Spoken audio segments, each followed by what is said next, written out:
So welcome back to another episode of What's on the Shelf, the series where I talk about all the manga I've been reading, video games I've been playing, and anime that I've been watching. Of course, we have a lot to talk about this episode. I have things from Christmas, the month of January as well, a lot of gifts that I've received and things like that. And please stick to the end of the video where I'll give you a very quick film recommendation for one of the movies that I've recently watched that I think you should check out. So of course, without further ado, let's get straight to it.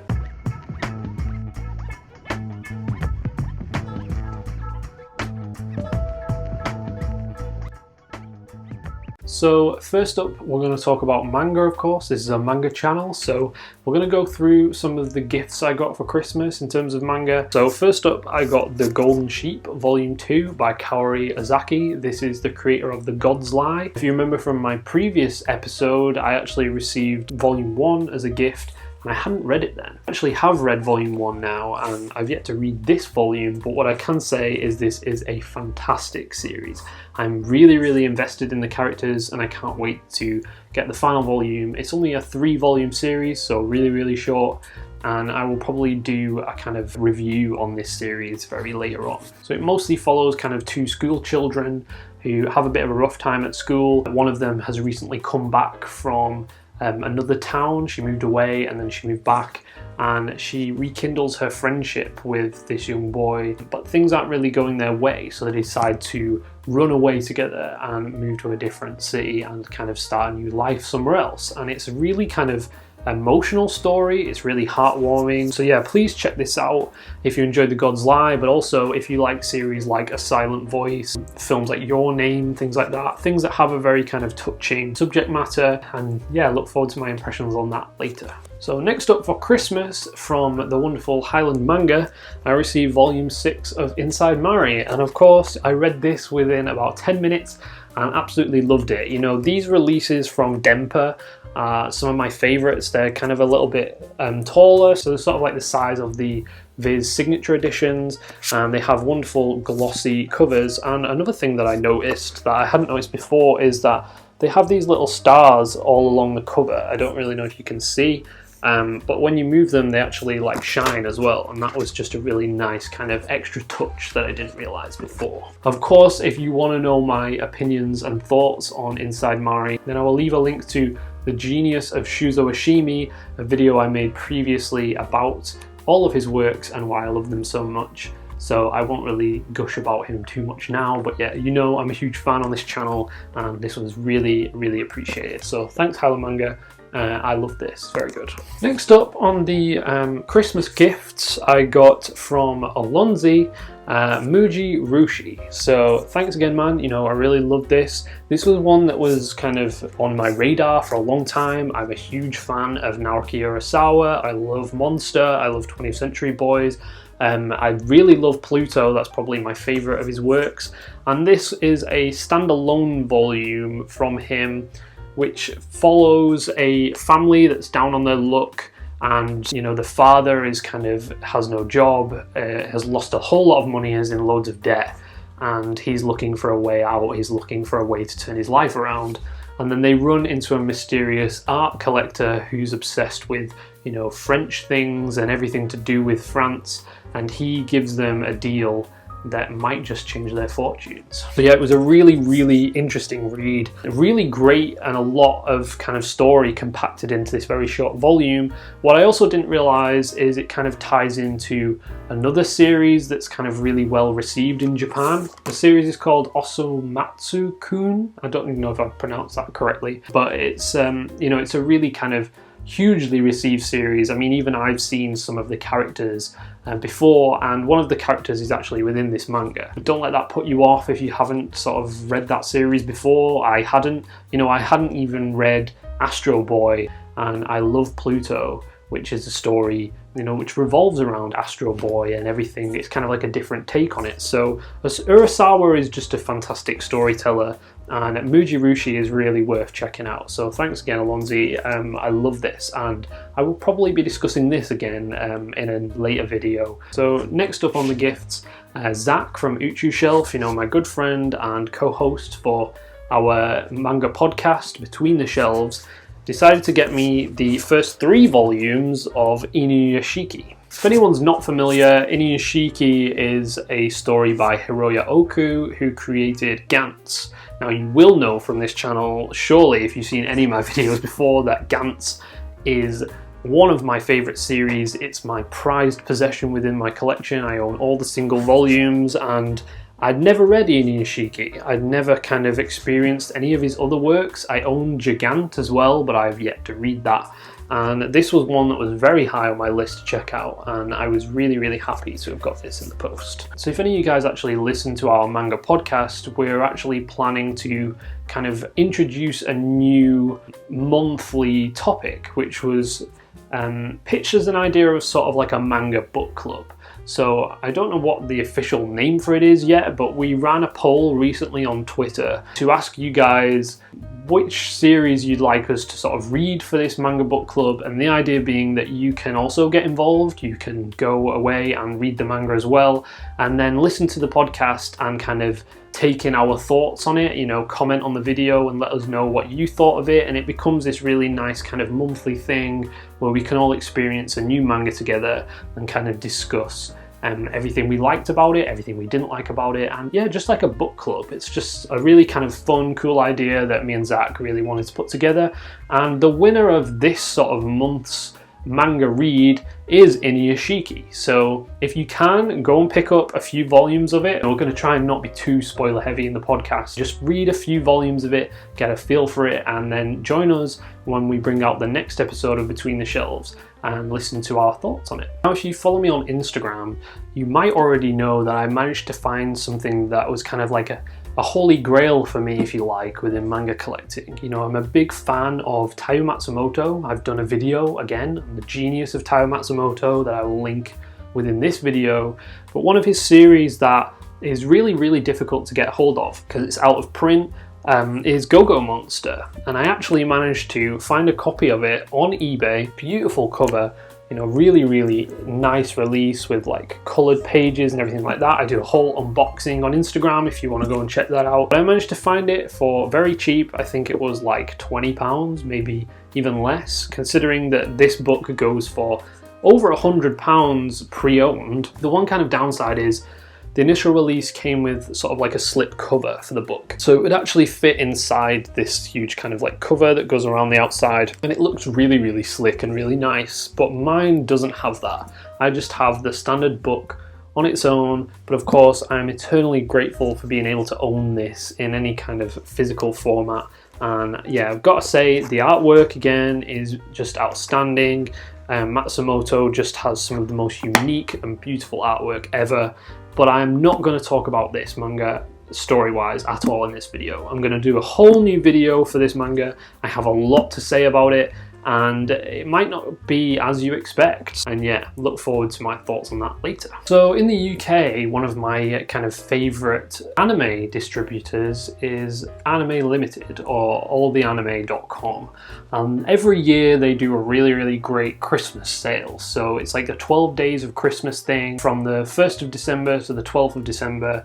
They usually add new deals every day and everything's super cheap, and it's a bit ridiculous. It's kind of like the worst thing ever in December, but also the best thing because you're trying to save money for Christmas and buy people gifts, but then you end up just buying yourself stuff. And I already have so much anime that I haven't watched, but you know, of course this year I had to get some things as well. So very quickly I managed to pick up, first and foremost, an ultimate edition of Giovanni's Island. So this is a film that came out quite a long time ago, and I haven't seen it. It's one that I've always really wanted to watch, and it's something that I hear quite a lot of good things about. This ultimate edition obviously comes in a really huge format, but it comes with a really nice kind of art book in there as well, you know, with some interviews and things like that.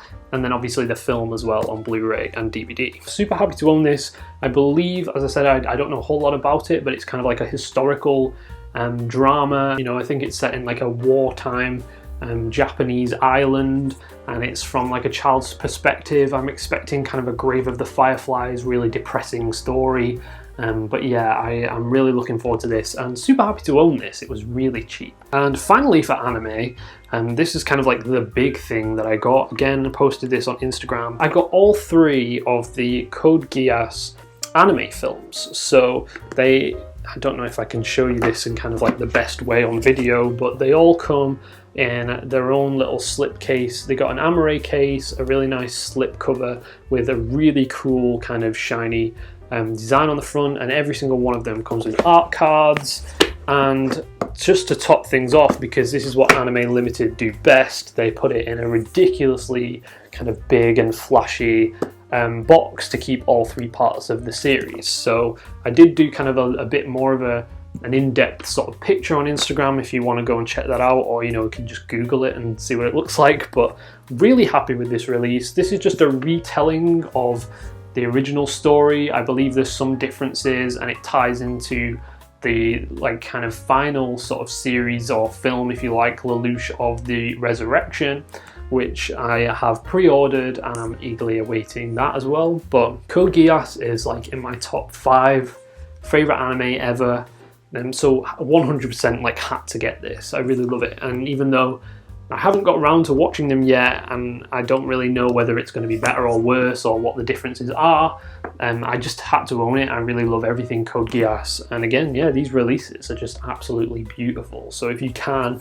I would recommend you go and check these out and pick them up, but you probably won't find them for as cheap as I did during the Christmas deals. Okay, next up for video games, I've kind of been having a little bit of a lull and not been playing as many video games as I sort of had in previous months, what with moving and trying to kind of pack up my life and reorganize bookcases and everything like that. But I'm still playing a lot of games that I've mentioned in previous videos.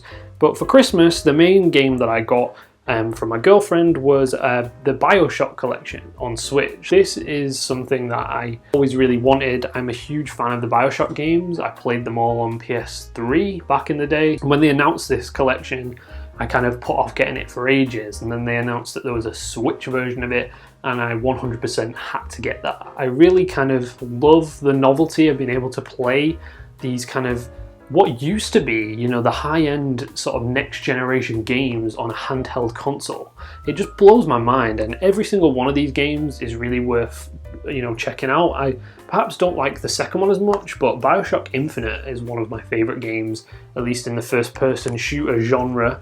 And of course this comes with all of the DLC as well, which I never played previously, so another reason to go and kind of check that out. And yeah, really grateful to have this in my Switch collection. And I don't really talk about video games a whole lot outside of this sort of section of the channel, but let me know down below, are there any kind of Switch games that you have been playing recently that you think I might enjoy? And yeah, please check out BioShock if you haven't, it's fantastic. And finally, the film of this kind of video, I always end it with a film recommendation.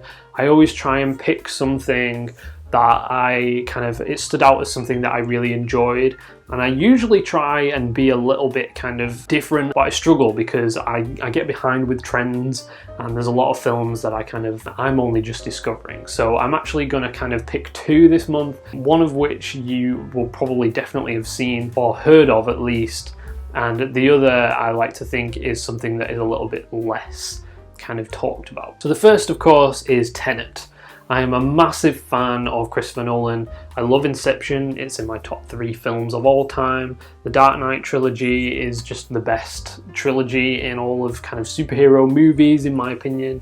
And this film is a weird one. I've watched it twice now, and I'm only just starting to figure out certain plot points. Now that is a bit of a negative, but one of the main reasons I love this film. The gist of it is that in the future, a scientist discovers a way in which to reverse the flow of time, but for specific objects. So that can include people as well. You can send just a person traveling back in time, or bullets, or vehicles, or anything that you want. But this then becomes abused, and the people in the future believe that in order to stop kind of the world from ending from global warming, they have to kill everyone in the past so that it will have never happened. Now you might ask a question that if they kill everyone in the past, will that not mean the death of everyone in the future? And probably yeah, but the film doesn't really kind of care about that. It's sort of just, you're along for the ride really with this one. There's a lot of concepts about physics and time travel and stuff like that that you could probably dive into if you really wanted to,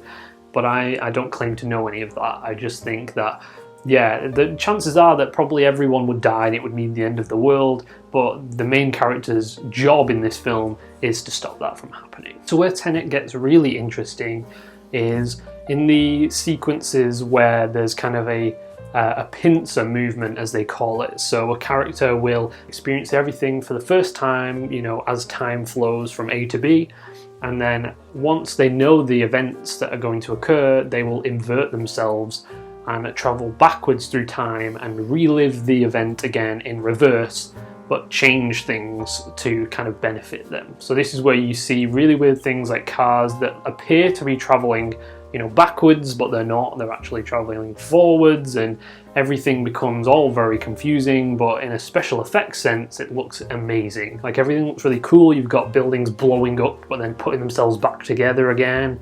You know, as I said, there's car chases where cars are moving backwards, all kinds of really interesting things.